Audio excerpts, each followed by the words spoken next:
Hello. क्या आपको मेरी चलो, आवाज हाँ, मेरी आवाज आ रही है आपको? एकदम साफ आ रही है। ठीक है। आपका मेरी स्वागत है। आपका मेरी स्वागत। आवाज आ रही? जी हाँ, आवाज आ रही है आपकी।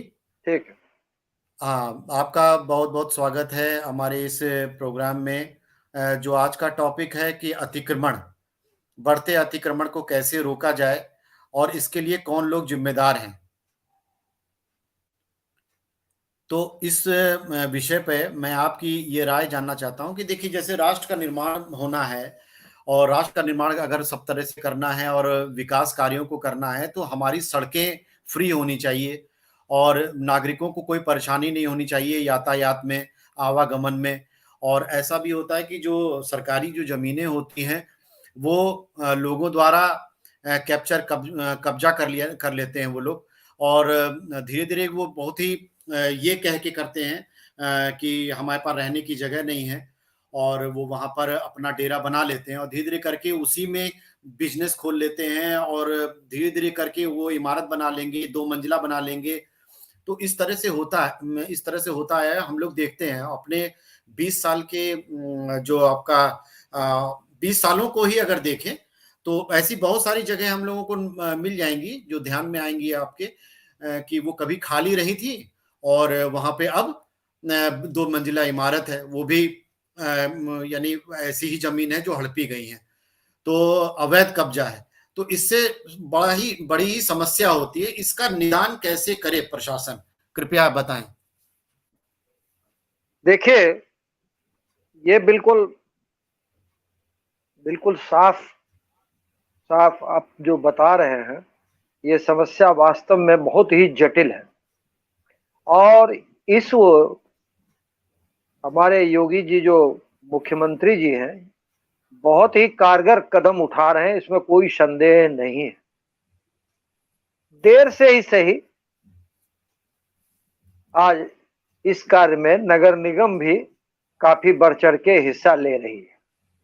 मैं देख भी रहा हूं, आज भी मैंने पढ़ा अतिक्रमण का, ये समाचार पत्रों में छपा है। लखनऊ के जागरण जो माई सिटी है, इसमें निकला हुआ है, जागरण सिटी। जी। लेकिन मैंने एक चीज को अनुभव किया है, कोई भी अधिकारी ये आते हैं तो वो वीआईपी क्षेत्र का ट्रीटमेंट पहले करते हैं। अब जैसे यही लीजिए, इन्होंने गोमती नगर पहले तो चार बाग में थोड़ा बहुत किया, दूसरे दिन पेपर में देखा कि वो पेपर वालों ने उसको झुठला दिया, जागरण ही ने कह दिया कि नहीं, यहाँ उस तरीके की सफाई अभी नहीं हुई, जागरण वालों ने कह दिया। अब ये आज गोमती नगर, कहने का मतलब ये नहीं है कि गोमती नगर एक सर्वश्रेष्ठ जगह है। हम लोगों के यहाँ लखनऊ के अंतर्गत सबसे भी वीआईपी जगह है, इसमें कोई संदेह नहीं। लेकिन जो भी कार्यक्रम होता है या जो भी कार्य का शुरुआत होता है, वो वहीं से करते हैं। ये हम ये जानना चाहते हैं, हम ये चाहते हैं कि नहीं, जो सघन है, जहां पर इंक्रोचमेंट ज्यादा है, अव्यवस्थाएं ज्यादा है, जहां समाज से जुड़े लोगों का कार्य ज्यादा है, जैसे अमीनाबाद है, चारबाग इन्होंने लिया, बिल्कुल सही जगह लिया, चुना इन्होंने है। लेकिन यहां से भाग करके पहले गोमती नगर चले जाते हैं। अरे गोमती नगर में आप सफाई बिल्कुल साफ दिख रहा है, उतना तो उत्कृष्ट सेवा कहीं भी नहीं हो रहा जितना गोमती नगर की सेवा हो रही है। अब रही बात इंक्रोचमेंट की, आप कितनी बार हटाएंगे? हमारे और आपके बीच में एक समाज की भी दायित्व इसमें बनता है कि हमको सड़क के किनारे कोई ऐसी चीज अवरुद्धता नहीं करनी चाहिए जो कि लोगों के आवागमन में या किसी कार्य को करने में कोई बाधा पहुंचे। तो वो चीज तो अब रहा नहीं, और उसका नहीं रहने का भी मूल कारण है, जी। समझ रहे हैं आप? जी, जी। मूल कारण यह है कि उसकी जीविकोपार्जन का भी सुविधा हमको देना चाहिए। आखिर वो बेचारा कहाँ जाएगा? परिवार पालने के लिए ही आदमी सुख दुख जैसे भी होता है कष्ट पा करके वो काम करता है। उसको पता है कि आएगा नगर निगम उठा के ले जाएगा मेरा। अब उसका तो कोई सुनने वाला नहीं। तो हमको उनके जीविकोपार्जन का पहले साधन करना चाहिए। उनसे लिस्ट बना करके जहां भी हो उनको सीमित जगह पर दें। भले उनसे वो प्रतिमाह टैक्स लें कि भाई तुमको हम ये जगह दे रहे हैं, यहाँ रहो, रसीद कटेगी, रसीद काट के पैसा जमा कर देना, ये जगह तुमको हम दे रहे हैं। लेकिन ये नहीं करके सीधा आप अगर इंक्रोचमेंट हटाते हैं तो उनकी जीविका का बहुत ध्यान देना चाहिए। क्योंकि हमारे मोदी जी, योगी जी जीविकोपार्जन के पीछे बहुत ध्यान है उनका।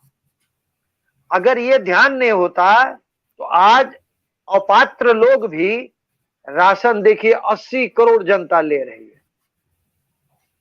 इसलिए कोई भी काम अगर नगर निगम पहले करने जाती है इंक्रोचमेंट हटाने के लिए तो उसके जीविकोपार्जन का पहले साधन बनाए। ये नहीं कि हम ठेला लेके, बंदूक लेके, पिस्टल लेके और पुलिस प्रशासन लेकर के। भाई प्रशासन तो आप हैं ही, आप जो करोगे आपसे कोई मुठभेड़ थोड़ी करेगा, नहीं करेगा। थोड़ा सा मैं बेचारे मैं गरीब। यहाँ पर थोड़ा सा मैं यहाँ पे आपको रोकना चाहूंगा। ये जो आपने बताइए। कहा है कि जीविकोपार्जन का कुछ ना कुछ जुगाड़ होना चाहिए या उनको ऐसे साधन मुहैया कराने चाहिए उजाड़ने से पहले। क्या हाँ। क्या बुलडोजर लेकर कहीं पे इंक्रोचमेंट को तुरंत तोड़ा जाना और नोटिस देकर ही सही, क्या ये प्रश्न वहां नहीं उठता है कि आखिर ये जो इमारत बनी, 1 मिनट के लिए इमारत बनी, तो एक दिन में तो ये बनी नहीं होगी। तो वहां का जो बिल्कुल। जनप्रतिनिधि है, वहां का जो हम्म। जनप्रतिनिधि है, क्या जो भी जिस भी पार्टी से संबंधित हो, तो क्या उसका कोई इसमें रोल नहीं होगा? क्या प्रशासन को ये ध्यान नहीं रखना चाहिए कि हमारी जो जमीन है आखिर रोज वहां पे सफाई होती ही होगी, वहां पे सड़क बनती ही होगी? क्या वो एक दिन में निर्माण हुआ है? क्या इसके लिए उन लोगों को सजा नहीं मिलनी चाहिए? हम और दूसरी बात है, जो नागरिक हैं, जो देश के नागरिक हैं, अगर देश का हित चाहते हैं तो क्या नागरिकों को ये चाहिए कि अपनी सुलभता के आधार पे आप फुटपाथ को घेर लेंगे और फिर हम सरकार के ऊपर चिल्लाएंगे कि वो हमको उजाड़ दिया? तो ये भी तो नहीं होना चाहिए। आखिर कर्तव्य को जनप्रतिनिधि प्लस प्रशासन और नागरिक, ये तीनों जिम्मेदार नहीं है इसमें? देखिए आपका प्रश्न बहुत उत्तम है। सबसे पहला दंड तो उन्हीं को मिलना चाहिए जिनके क्षेत्र में वो बनाया जा रहा है, जिस इंजीनियर को देख रेख में बनी है। सबसे पहला दंड के भागीदार वो है। आखिर वो बना क्यों रहा है? इसका मतलब है कि आप अपनी जगह का मूलभूत रूप से आप रक्षा नहीं कर रहे हैं, आप उसको देख नहीं रहे हैं। एक दिन में बिल्डिंग तो खड़ी नहीं होती, एक दिन में कोई बिल्डिंग खड़ा कर लेगा? और आपने परमिशन दिया तो क्यों दिया? आपने, इसका मतलब साफ जाहिर होता है कि वहां कोई न कोई पैसे का लेन देन हुआ, स्पष्ट दिखता है। क्यों? कि ऐसे कोई आंख बंद कर नहीं लेता कि तुम बनाओ हम उधर नहीं देखेंगे, ऐसा नहीं होता है। हाँ सबसे सर। पहले वो विभाग का दायित्व है कि वहां अवैध निर्माण नहीं होना चाहिए। उनकी वो अगर होता है तो वो पहले है, पहला दोषी वही व्यक्ति है। उनको तत्काल सवाल जवाब उनसे होना चाहिए। जो भी जी सर। पेनिशमेंट सजा बनती हो सरकार जी। की तरफ से वो उनको मिलनी ही चाहिए। पहला जी दोषी सर। है वो। हाँ जी सर, हाँ। मैं यहाँ पे एक बात और आपको थोड़ा सा ध्यान दिलाना चाहूंगा। मेरे नज़र में मुझको ऐसा महसूस होता है कि देखिए कितनी विडंबना वाली बात है कि एक यानी नोटिस भले ही उन लोगों को पहले, ये मैं मानता हूं कि नोटिस जरूर दी गई होगी और उन जो लोग वहां पे निवास कर रहे हैं या जिन्होंने इंक्रोचमेंट किया है उनको ये मालूम है कि ये मैं गलत काम किया हूं। लेकिन आप ये देखिए कि कितना बड़ा सामान्य जो लोग नक्शा पास करा के और गृह का टैक्स देते हैं, दुकान का टैक्स देते हैं, हर तरह का टैक्स देते हैं और सरकारी नियम को फॉलो करते हुए अपने जीवन यापन कर रहे हैं, उनके साथ कितनी बड़ी नाइंसाफी ये हो रही है कि आदमी 10-10, 15-15, 20-20 साल इंक्रोचमेंट वाली जगह पर रहता है, उसको इलेक्ट्रिसिटी मिल रही है, उसको जो वहां का जनप्रतिनिधि है उससे पूछने जाता है, उसको राशन मिलता है, राशन कार्ड मिलेगा, आधार कार्ड में पता नहीं कौन सा एड्रेस फिर डाला जाता है। दूसरी बात, जो बिजली का विद्युत विभाग है, वो मीटर लगा जाता है। यानी कि जो हम लोगों की निवास का एक प्रमाण पत्र है, एक तरह से हम लोग बिजली के कनेक्शन को ही स्थायी मानते हैं। तो ये प्रशासन की कितनी बड़ी चूक है कि जब उनको बिजली का कनेक्शन दिया जाता है तो वो जान रहा होता है कि ये इनका स्थायी सर्टिफिकेट हो जाएगा निवास का, फिर भी ये गलती होती है। मेरी नजर में तो सबसे पहले दंडात्मक कार्यवाही उन्हीं उन्हीं लोगों पर होनी चाहिए। बोलें सर। देखिए, आपने प्रश्न बहुत उत्तम किया है, लेकिन वो भी एक इससे जुड़ा हुआ एक बंधन में है इलेक्ट्रिसिटी वाला। जो इलेक्ट्रिक डिपार्टमेंट है, उनके यहाँ क्लाज ये होता है कि अगर एक घर कोई भी बना है तो वो घर का बिना कागज देखे भी उनको कनेक्शन एक बत्ती जलाने का देंगे। वो ऐसा नियम सेंट्रल से शायद केंद्र सरकार का ही है कि घर अगर है तो उसमें एक बत्ती हम देंगे, हमें किसी की परमिशन की जरूरत नहीं है। लेकिन वही दो तरफा दो तरीके का नियम है कि जो साधारण व्यक्ति जाता है, जो बिल्डिंग बना करके रहता है, उनको तमाम परेशानी होती है। परेशानी क्या होती है? उनको कहा जाता है कि आप रजिस्ट्री का कागज दीजिए। अब हमसे तो रजिस्ट्री का कागज मांगते हैं, लेकिन उनके लिए घर बनाए तो बत्ती देना अनिवार्य है। आखिर ये कौन सा नियम है? दोहरा, ये दोहरीकरण है ना नियम का। एक व्यक्ति जो कोई अपना मकान लेकर के बनाता है, रजिस्ट्री करता है, तो वो रजिस्ट्री का पेपर मांगते हैं, उसके आधार पे आपको बत्ती दी जाएगी। एक जो इंक्रोचमेंट करके भी घर बना लिया, वहां बत्ती लटका देते हैं। साफ लग रहा है कि यहाँ भी कोई खेल हो रहा है। हाँ, माफ कीजिएगा सर। अभी देखिए, हाँ बताइए क्या कहना चाहते हैं आप? आपसे थोड़ा सा मैं जानता हूं कि आप काफी अनुभवी व्यक्ति हैं और मेरा लालच ये है कि मैं और आपसे ज्यादा जानना चाहता हूं इस विषय पर। मेरा एक छोटा सा एक सुझाव है, या सुझाव क्या, मैं एक कमी पा रहा हूं। आपने एक चीज कही अभी कि सरकार का ही नियम है कि विद्युत विभाग को हर उस घर को लाइट देनी होगी जिसके घर पे छत, यानी कि जिसके घर पे छत है उसके यहाँ कनेक्शन लगना चाहिए। को आपने छत है या कुछ भी है, घर बना लिया है तो उसमें एक बत्ती आप लगा दीजिए। एक बत्ती देने के लिए उनको है। तो सर मैं ये जानना चाहूंगा, क्या इस नियम में ये बदलाव नहीं होना चाहिए कि कोई भी जहां पे शब्द है तो वहां पर ये ऑथराइज हो, या उसका देखा जाए कि आखिर ये आदमी निवास कहां कर रहा है। ऐसे तो बांग्लादेशी और रोहिंग्या घुसपैठियों को भी देना पड़ जाएगा। ये तो कोई क्राइटेरिया नहीं हुआ कि अगर आपको छत मिल गई है तो हम आपको बिजली दे दें। अब आप सुनिए, बांग्लादेशी हो चाहे रोहिंग्या हो, इसमें जनप्रतिनिधि का घालमेल है।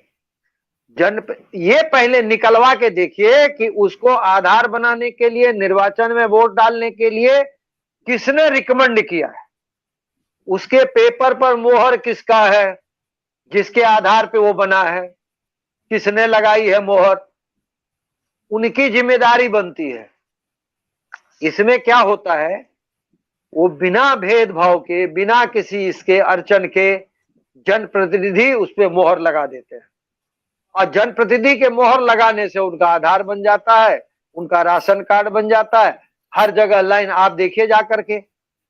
कोई विशेष परिस्थिति हो तो बात अलग है, लेकिन जनरल जाता एप्लीकेशन को देखना ना सुनना, कोई बैठा है वैसे चिड़िया बैठा के ऐसे मोहर लगा के दे देता है, जाओ बनवा लो। ये गलत है। हमको भी, उस विभाग को भी ये देखना चाहिए कि ये मोहर भी सही है, ये साइन सही है या नहीं है, अथवा क्या है, उनको खुद चेक करना चाहिए। लेकिन वो नहीं हुआ, तभी तो आधार इतना बन गया है गलत सलत, जो कूड़े का भाव बना है। जी और आपने क्या पूछा? हाँ सर, ये मैं एक तरह से ये देखा जाए जो हमारी सरकार अभी कर रही है उसकी मैं तारीफ करता हूं। और जो बुलडोजर से अतिक्रमण जो तोड़े जा रहे हैं वो बिल्कुल तोड़े जाने चाहिए नागरिकों के हित में। लेकिन यहाँ पर थोड़ा सा अगर एक्शन को थोड़ा सा और बढ़िया तरीके से किया जा सकता था, कि जिस तरह से आपने भी ये चीज बताया है कि आखिर हम जो तोड़ने जा रहे हैं वो इस्टेब्लिश करने में जिम्मेदार कौन कौन है, आखिर किन किन। ऐसा तो नहीं है कि उसने काला कपड़ा ढका और रातों रात कोई इमारत खड़ी हो गई। बिल्कुल नहीं। बिल्कुल आपने सही कहा कि वहां के जनप्रतिनिधि की क्लास होनी चाहिए। या पूर्व में जो हैं उनकी भी जवाबदेही बनती है। ऐसा नहीं है कि आप 5 साल के लिए आए और चुन के चले गए तो आप जिम्मेदार नहीं होंगे। आपसे पूछा जाना चाहिए कि आखिर ये यहाँ पर ये चमत्कार हुआ कैसे। और जो पूर्व में जो भी सेवा अधिकारी, जो भी अधिकारी हैं, नगर निगम के हो या आवास विकास के हो या वन विभाग कोई भी हो, तो आप जैसे मान लीजिए वन विभाग ही है और वन विभाग की कोई जमीन पड़ी हुई है, आप 25 सालों से आप उस जमीन पे हो क्या रहा है। आपने जमीन जो ली थी वो वृक्षारोपण के लिए ली थी। अब वहां पे झुग्गी झोपड़ी का बन जाना, क्या वन विभाग आखिर फिर किस बात की सैलरी लेता है, उनके अधिकारी किस बात की सैलरी ले रहे हैं, क्या उनकी जवाबदेही नहीं बनती है। आप चले जाएंगे गरीब के पास, जो वो तो देख रहा है कि हमको कोई कुछ कह नहीं रहा है तो उसने लगा दिया। अच्छा, आम आम आदमी क्यों को किसी से टसल लेगा, क्यों लेगा टसल। ये काम तो सरकार का है ना। अब दरअसल में कुछ बुद्धिजीवी ऐसे होते हैं कि नागरिकों को अपना दायित्व समझना चाहिए। अरे सरकार तो पहले दायित्व निभाए। जिसको हम चुन के भेजते हैं वो उनको इन्हीं कामों के लिए तो चुन के भेजते हैं, ताकि हम लोग निवास जो कहें करें, रहन सहन जो हम लोगों का हो वो निर्बाध हो, बढ़िया तरीके से हो। तो मेरा आपने इतना जो बढ़िया जो सुझाव आपने जो दिया है ये बहुत ही बढ़िया है। मैं सरकार से अनुरोध करना चाहूंगा सर, माननीय जो योगी जी हैं वो बड़ा अच्छा कार्य कर रहे हैं, लेकिन उन लोगों को भी ढूंढा जाना चाहिए जो इसके लिए जिम्मेदार हैं। अब ना वो लोग अगर अपनी जिम्मेदारी का निर्वहन करते तो आज वहां पे इंक्रोचमेंट नहीं होता। क्या कहते हैं आप सर? देखिए, इसमें जनप्रतिनिधि का उतना रोल नहीं है इसमें, ये उस विभाग का रोल है। हम तो देखिए, विभाग को एक चीज की जिम्मेदारी दी गई है कि ये सड़क आपको देखना है, ये आपको देखना है, ये जोन आपको देखना है, हर जगह दिया गया है। आखिर सर जिस जोन में बना है, जो जोन अधिकारी, जोनल अधिकारी होता है या जो उसके सुपर हेड है, उनकी जिम्मेदारी ये बनती है कि कहाँ इंक्रोचमेंट हो रहा है। लेकिन उस समय वो 5 साल तक तो सोते रहते हैं। अब जब देख रहे हैं कि नगर निगम का अब चुनाव आने वाला है, तो अब आप और जी चले हैं इंक्रोचमेंट हटाने के लिए। अरे आपने 5 साल 4 साल क्या किया, कई बार हटाए आप देखिए, हम कई बार ये भी कह चुके हैं कि आज जो सड़कों का निर्माण, गलियों का निर्माण हो रहा है, इसमें लाखों के तादाद में गाड़ियां खड़ी है, 4 पहिया वाहन है या नहीं जी। आप 4 पहिया वाहन का देखिए कि आदमी इंक्रोचमेंट तो आप मेन रोड का कर रहे हैं, लेकिन यहाँ तो गलियों में जाने के लिए लोगों को रात को रास्ता नहीं मिलता है। आप किसी शादी ब्याह में फंक्शन से होके आइए, आप कहीं गली में घुस गए तो आप निकल नहीं सकते, पैदल नहीं निकल सकते, और तो छोड़िए गाड़ी घोड़ा की बात, छोड़िए स्कूटर की तो बात ही छोड़ दीजिए। तो आखिर ये कहते हैं हमारे पास पैसा नहीं, जिससे इनको सामर्थ्य बनता है, जिसमें ये सामर्थ्यवान बनेंगे उस कार्य को करने में पता नहीं कहां से हिचक है इनको। अरे शासन से हम स्वीकृति लीजिए, हम टैक्स की बात नहीं कर रहे, आप फ्री में ही देना है तो कम से कम कहिए रास्ता साफ रखिए, रात को आप रखिए 10 बजे 11 बजे के बाद। वो तो ये करेंगे नहीं, हर गली में जिधर ये जाए। अरे हम कह रहे हैं, हमारे कहने से क्या होगा, नगर निगम के सब अधिकारी हैं, दिन से लेके रात तक देखे, जिस गली में जाएंगे वहां 8-10 गाड़ी मिलेगा, 8-10 गाड़ी हर गलियों में। आखिर इस पे क्यों नहीं ले रहे टैक्स? ये इनको टैक्स लेना चाहिए, सड़क उनकी है।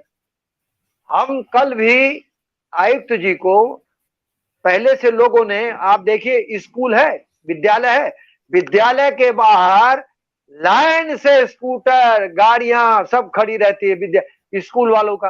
अरे स्कूल वाले की चांदी, ये क्या है भाई? आप स्कूल खोल दिए, इसका मतलब तो ये नहीं कि आपको रोड रूट सब दे दिया, बंद कर दीजिए, कोई जा ही ना पाए। वो आपके ही कैंपस हो गया पूरा, रोड भी। सबसे ज्यादा तो स्कूल किया है इंक्रोचमेंट, वहां कहा गाड़ी इनकी चलती है, क्यों? उनकी पहुंच ऊपर है, जहां इनके पास जाते हैं उठाने के लिए, ऊपर से कहता है ये क्या कर रहे हो यार, स्कूल चल रहा है चलने दो। ये गलत है। हम हमारी भलाई के लिए एक व्यक्ति और अपना स्कूल का कैंपस बना ले रोड को, ये गलत है। इंक्रोचमेंट नहीं होना चाहिए। स्कूल विद्यालय है तो अपना विद्यालय में रखे हो, अपना स्टैंड बनाए, अंदर रखना चाहिए।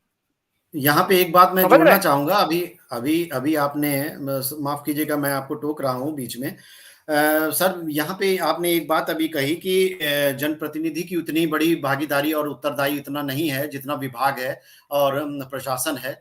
लेकिन मेरा थोड़ा सा इसमें मत भिन्न पाता हूँ।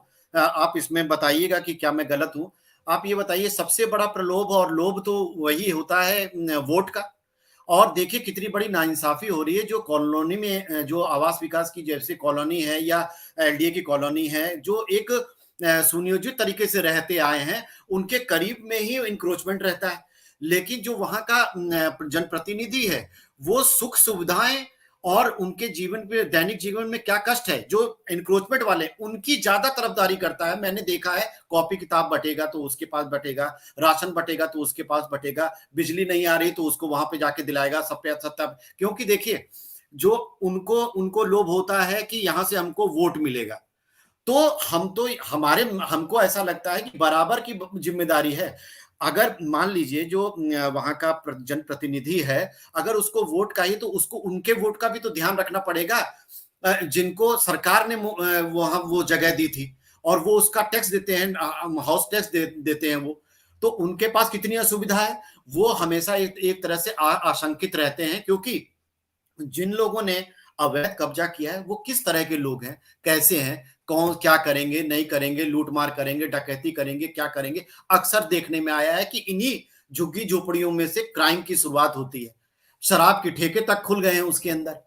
बताइए कौन सा ऐसा कारोबार है जो वहां पे नहीं होता। वो तो व्यावसायिक प्रतिष्ठान शर्मा जाए, इतने कारोबार होते हैं वहां पर, एक दिन में तो हुआ नहीं। तो आखिर वहां का अब जनप्रतिनिधि देखिए, क्या सो रहा था? जी बताएं। देखिए अभी कुछ दिन पहले सांसद जी ने ये घोषणा की है, एलिवेटेड रोड का, ये नाला जो हैदर कैनाल है, इस पे ये रोड बनवा करके, मतलब बनवाएंगे एलिवेटेड रोड।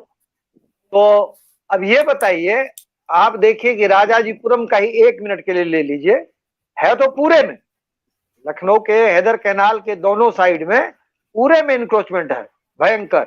और इंक्रोचमेंट जो है सो है वो कमर्शियल है टोटल। राजाजीपुरम से आप शुरू करिए और कालिदास मार्ग तक जाइए, जो रोड के किनारे है, ये नाले के किनारे बसे हुए हैं, सारा कमर्शियल है। कोई भी सामान ऐसा नहीं है जो आपको नहीं मिलेगा। यहां से लेके कालिदास मार्ग तक चले जाइए, वो तो मायावती जी के समय में जहां वो बिल्डिंग विल्डिंग खड़ी की है तो वहां उन्होंने हटवा लिया, मुख्यमंत्री जी का खुद हस्तक्षेप से हट गया। लेकिन चाहिए क्या, सरकार को अभी भी वक्त है। प्रधानमंत्री योजना में सब जिनका मकान है, जिन्होंने किराए पे दे दिया है, क्या किया है नहीं किया है भगवान जाने, इनको चाहिए कि इनकी एक लिस्ट बना के प्रधानमंत्री योजना में इनको घर दें। क्योंकि इनको कई बार पहले भी मकान अलाट हुआ है, लेकिन वो चले जाते हैं, वो जमीन तोड़ देता है, फिर वो आ जाते हैं दूसरे। तो इस तरीके से एक तरह से देखिए अभी भी कितने इसी इसी के किनारे किनारे बिल्डिंगें खड़ी हो रही है, कमर्शियल हो गया टोटल। अब इससे क्या होता है, इस जो भी हमारे क्षेत्र में राजाजीपुरम है या आगे है मोती नगर है, सब में उस क्षेत्र में इस तरीके का बस्ती बन गई है कि उसके बिल्कुल सौंदर्यकरण को पी गया है, खा गया है। एकदम नहीं लगता है कि हम कहाँ आ गए हैं। अब बाहर से जो लोग ट्रेन से जाते हैं वो देखते होंगे तो क्या कहते हैं, ये कौन सा बस्ती है, झोपड़पट्टी पूरा। जैसे दिल्ली में इंक्रोचमेंट था, वैसे यहाँ प्रधानमंत्री की योजना में इन लोगों को एक एक मकान दे करके इन लोगों को खाली करके साफ करना चाहिए। यहाँ सौंदर्यीकरण होना चाहिए। एलिवेटेड रोड बनेगा कैसे, हमको तो समझ में नहीं आ रहा। ये उजाड़े जाएंगे, क्या किया जाएगा? सरकार तो इस पे भी हाँ योजना बनाएगी ना पहले। सरकारी हाँ योजना सर बहुत जरूरी है इस पे। जी। बताइए और क्या कहना चाह रहे थे, हाँ और क्या मेरा प्रश्न था? मेरा हाँ ये मैं कह रहा था कि मेरे मेरे नजर में तो सरकार तो बेचारी बन जा रही है। अगर वो विकास कार्य कराती है तो उसको रास्ता नहीं दिखता है। और यहाँ पे नागरिक कहते हैं कि हमें विकास कार्य चाहिए, जैसे कि जगह जगह जाम लगता है। अवध हॉस्पिटल चौराहा आप देख लीजिए, ठीक है, वहां पे देखिए कितना अगल बगल इंक्रोचमेंट है। कुछ तो ये भी है कि हमारे यहाँ जो नेता हैं, जो जिनकी भी पार्टी आती है, वो पता नहीं किन इंजीनियरों का साथ लेती है, क्या करती है। मेट्रो मेट्रो के नीचे आप देखिए, मेट्रो खाली जा रही है, नीचे भीड़ है। बगल में जो प्रतिष्ठान खुले हुए हैं उनकी गाड़ियां वहां पे लगी हुई हैं। तो कुल मिला के हम लोग ये देख रहे हैं कि हमारा, देखिए, प्रशासन तो काम करेगा ना। प्रशासन को तो काम, अगर यानी लापरवाही कर रहा है तो उसको डांटेगा कौन, उसको कहे आदेश कौन देगा, जनप्रतिनिधि देगा। लेकिन जनप्रतिनिधि तो वोट के चक्कर में है, उसको तो वोट का लोभ है ना। वो किसी को जब देख रहा है कि इंक्रोचमेंट हो रहा है, वो एक बार भी कहीं नहीं रहा, ना शिकायत कर रहा है, वो तो उल्टे बचाता है, खड़ा हो जाएगा। ये सत्ता पक्ष नहीं खड़ा होगा, विपक्ष आके खड़ा हो जाएगा, वो बदनाम करने लगेगा। तो टोटलिटी में अगर ये चीज हम देख रहे हैं, तो यहाँ पे तो मुझको सबसे ज्यादा जिम्मेदार जनप्रतिनिधि ही लगता है। आज देखिए, जो आपने एलिवेटेड रोड की बात बताई है, बिल्कुल सही आप कह रहे हैं कि वो विकास करना चाह रहे हैं। अब एलिवेटेड रोड से कितना लाभ होगा, कितना बढ़िया रहेगा वहां पर, लेकिन वहीं वहीं पे जो जनप्रतिनिधि लोग हैं, जो भी हैं, यहाँ से हैदर कैनाल बहुत बड़ा है, आप उसी का ले लीजिए, जो भी एरिया है, पूरा सारे यहाँ जितने भी से कालिदास जनप्रतिनिधि, मार्ग तक है। कालिदास बताइए, कालिदास कालिदास मार्ग तक है। जी। मार्ग। अब एक तरफ हम सरकार से डिमांड कर रहे हैं विकास कार्यों की, और दूसरी तरफ हमने उसके लिए देख गड्ढा खोद रखा है। देखिए, कायदे से तो हमारी सरकार जो अभी वर्तमान में है, उनके समय में ये चीज तो बनाने हैं, मेट्रो का जो भी कंस्ट्रक्शन हो रहा था, ये दूसरी सरकार जो पहले थी, उस सरकार के समय में हुआ। कायदे से उस समय ही जनप्रतिनिधि को बोलना चाहिए था, ये रखना चाहिए था कि सर, ये जो आप बनाए हैं, फ्लाईओवर कहिए चाहे जो कहिए, मेट्रो का जो स्टेशन बनाए हैं या लाइन जा रही है, इसके नीचे से हमको चारों तरफ का जाने आने का रास्ता दीजिए पहले।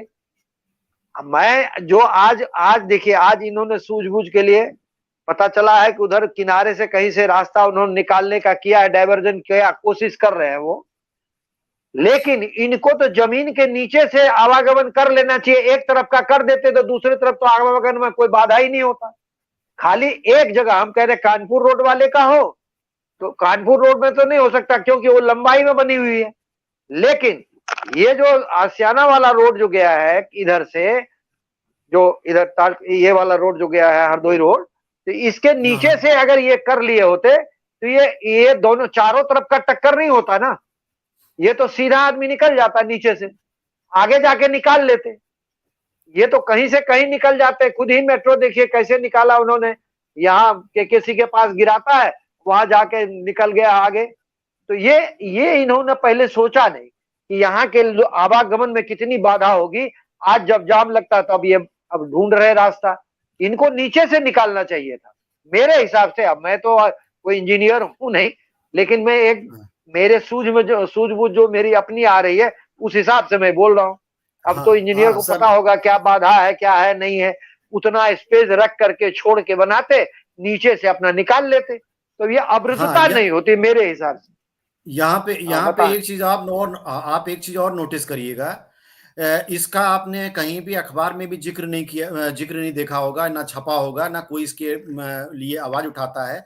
हम रोड साइड के अतिक्रमण का तो बात करते हैं, बुलडोजर चलाते हैं, ठीक है, कोई बात नहीं, सही है, जो भी है वो अपना काम करे प्रशासन। लेकिन एक संज्ञान में उन लोगों के मैं देना चाहता हूं कि ये जितने भी ओवरब्रिज बने हैं, उनके पिलर के ठीक नीचे कितनी दुकानें लगी हुई है, चाहे निशातगंज वाला पुल ले लीजिए, चाहे आप ये मोवैया वाला जो पुल ले लीजिए। क्या ये ऑथराइज हो जाता है कि आप ऊपर से अगर ओवरब्रिज जाएगा तो नीचे हम अतिक्रमण कर लेंगे?